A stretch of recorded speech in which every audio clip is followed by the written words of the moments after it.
To get to Moore Park Road, we rode up Burke Street to Albion Street and then cut across to Flinders Street.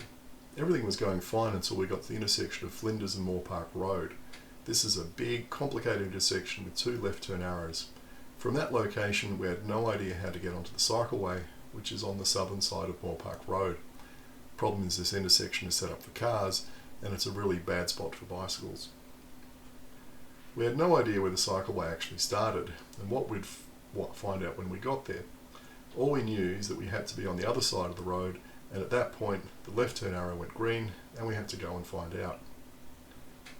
Thankfully it was the weekend and traffic was light because we were blundering around not knowing where to go. When we were waiting at the lights, we talked about going almost straight ahead towards the bus lane and then cutting left to cross onto the footpath on the southern side of the road and then following that to the cycleway. We really had no idea what we were supposed to be doing.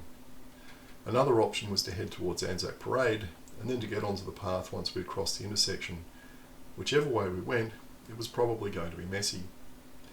In the end, the green arrow made the decision for us. However, once we turned the corner, we then had to work out how to get across the road with cars coming up behind us. It was not a good place to be.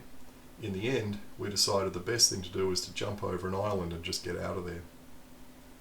In hindsight, what we could have done was to have crossed at the lights at Greens Road, but we didn't know about that until it was too late and we were past it. An option I want to try at some point is to get off Flinders Road at Josephson Street, well that's if it's possible, if there's a bit of a curb there, or a bit of a ramp over the curb, and go this sneaky way to Greens Road around the back. There's a set of lights at the bottom of Greens Road that can then be used to get onto the southern side of Moore Park Road. So this is a problem when you aren't a local. I guess the locals know how to do this, but we're from out of town and it's all a bit of a mystery.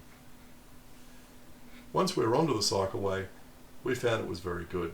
It's nice and wide, the road surface is in good condition, and it gave us a good run up and back. The only issues that we had were at intersections. At Oatley Road, the path ducked off to the south via a ramp to go around the traffic lights. That's something you just need to watch out for if you're riding in a group, as it might take people down the back by surprise.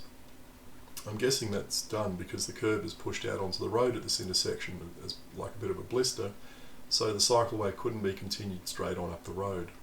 So, it works without doing some major re-engineering at this point. At Regent Street, the curb is straight rather than bulging out, so the cycleway continues straight on. However, you need to watch out for the bicycle lanterns at the traffic lights.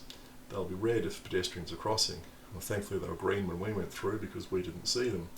We weren't expecting that and we went through the lights without noticing them at all.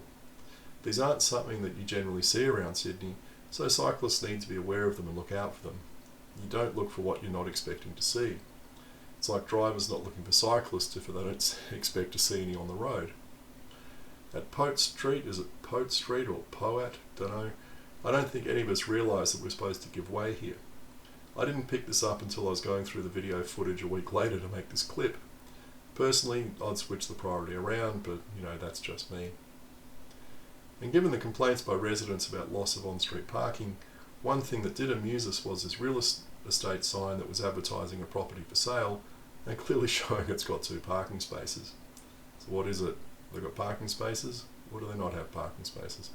Anyway, that's it. In summary, Moore Park Road is very good. It's just getting onto it at the western end is pretty interesting, and it'd be good if there was some more guidance there about how to come down from say Burke Street and get onto the Moore Park Road cycleway.